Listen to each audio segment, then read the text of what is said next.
Hello, this video is to help explain the first writing assignment in the section covering ethics. This assignment is going to be due on Friday, February 18th by the end of the day. That means before midnight. And late papers are going to receive a 10% penalty. I do suggest that you take advantage of the leniency of the late penalty rather than rush your paper right at the end. Don't write your paper in one day. Instructions: write an 800 to 1,000 word paper analyzing one of the arguments for or against the moral permissibility of abortion that was discussed in lecture. I suggest that you choose the argument that you disagree with more. It'll be a little bit easier for you to lay out the argument and pick sort of your battles against it if you do that. And your paper must follow the instructions that are about to be laid out here.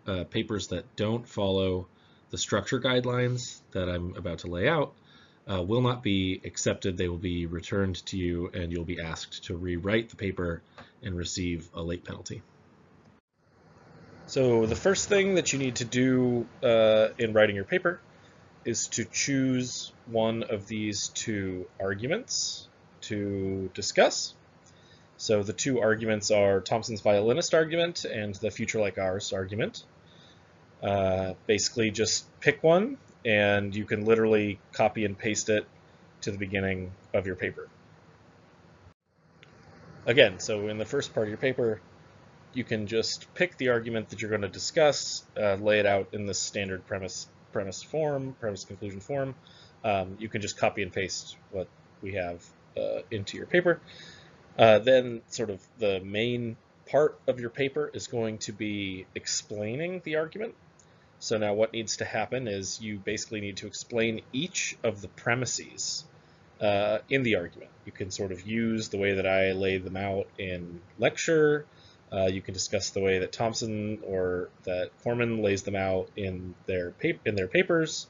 But you need to explain each argument, which means explaining the terms in the argument, any assumptions that hold behind each of the premises, any relevant moral principles, any definitions for terms, etc. Then after you have explained what the premise sort of means or says, you need to give something along the lines of a reason that somebody might have for believing that premise. So explain the premise and then explain why someone might think that the premise is true. Then in part 3, sort of the final part of your paper, you need to choose one of the premises in the argument. Definitely not the conclusion, right? One of the premises in the argument that you disagree with or that you think is false. Or that you just think that you might be able to mount an argument against. And what you need to do then is give me reasons for thinking that premise is false.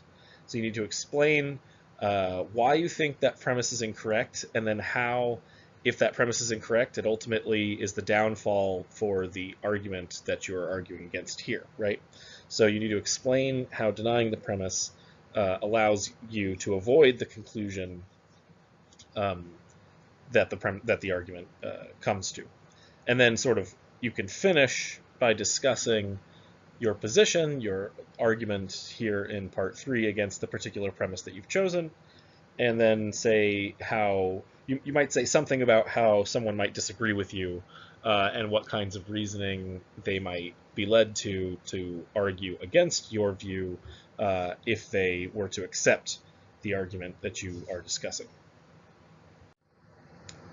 Technical specifications: please use just normal margins and a normal font and normal font size. Make sure to submit your paper in a doc or PDF format on Canvas. And please include a word count with your name at the top of your paper. Just some general rules for writing that I would suggest that you follow. First, try to only say true things.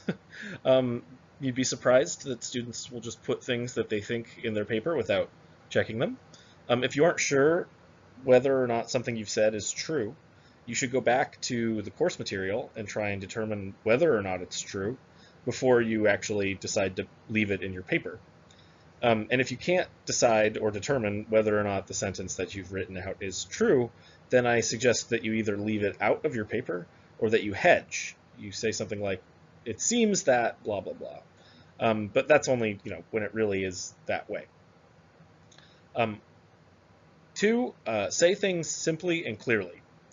Don't try to be fancy or use any obtuse philosophical sounding jargon.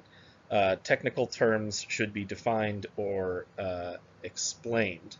Just generally try to be as clear as possible in your explanations. 3, make sure that you understand the material that you're trying to explain here and that you write in a way that helps me, the reader, understand your writing and see that you understand the material thoroughly. This is ultimately, I think, the most important part of writing a paper in college. It's showing the person that's grading you that you actually understand. So the first job that you have always in a class like this is to understand the material. But the second job that you have, and the harder part really, and the thing that you have to kind of learn to do in learning to write, is learning to express that you understand the material. If you can figure out how to write that way and it shows your professor that you understand, ultimately that will show them that you have mastery of the course material and you'll end up getting an A. The fourth thing is that I suggest that you structure your paper and be consistent in the use of words and sentence structure. Don't write like a stream of consciousness. Make sure that you proofread after you finished your first draft, and try to make your paper flow from section to section. It helps in making the paper easy to read that way, and your reader will appreciate it. Also, just a general rule of thumb is that editing or proofreading your paper should take you longer than writing your first draft. I think generally writing is about 20% writing and 80% editing.